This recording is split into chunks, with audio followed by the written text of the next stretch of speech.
Unahin mo ang sarili mo bago ang anak mo.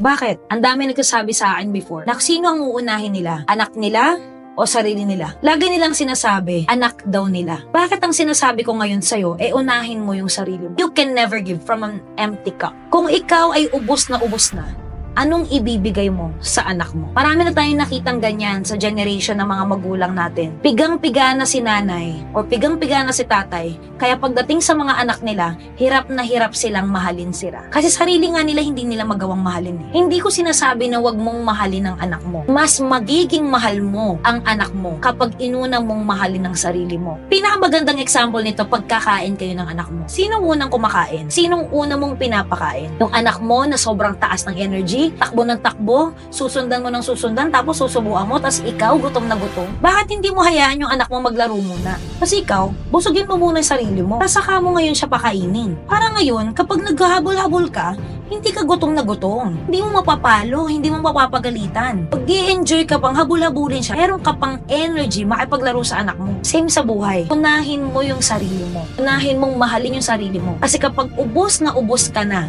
anong ibibigay mo sa anak mo?